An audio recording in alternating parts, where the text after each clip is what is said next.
Hello, সকলে কেমন আছেন? এই যে দেখুন, এখানে জঙ্গল হয়ে গেছে, এগিয়ে যেতে পারছি না। একটু দেখি দেখানো যায় নাকি। একটা টোপা টোপা একটা ফলের গাছ, জঙ্গলি ফল। এটাই হচ্ছে, এই ফলগুলা ছোটোবেলায় আমরা খেলা করতাম এবং কপালে ফাটাতাম, আর পাকলে পরে খেতাম। খুব ভালো লাগতো খেতে, টক টক মিষ্টি মিষ্টি। এখানে যাওয়া যাচ্ছে না, প্রচুর জঙ্গল।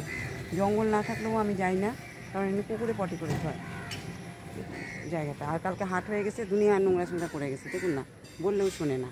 আর এই যে দেখুন, এর আগেও দেখিয়েছি ভিডিওতে, কি সুন্দর কামিনী ফুল গাছটা দেখেছেন, ভোরে ফুল ফুটে আছে দেখুন।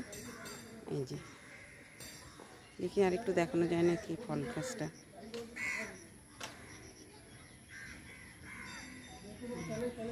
আর কৃষ্ণচূড়া ফুল গাছে দেখানো হয়েছিল বাড়ির সামনে গাছটা, কিন্তু ফুলগুলো নেই, বৃষ্টি হয়েছে, নষ্ট হয়ে গেছে, আর সিজনও শেষ হয়ে যাচ্ছে।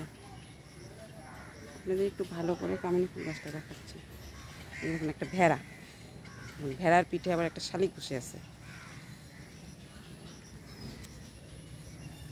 ফলটা দেখাচ্ছি আর একবার ভালো করে দেখুন। এখনকার ছেলে মেয়েরা তো এসব জানেও না, বাচ্চা কাচ্চারাও জানে না। সে যাই হোক, ভিডিওটি এই পর্যন্ত। সকলে ভালো থাকবেন, সুস্থ থাকবেন। রাখছি, আমার হাতটা ভালো হয়নি, সময় লাগবে। ধন্যবাদ।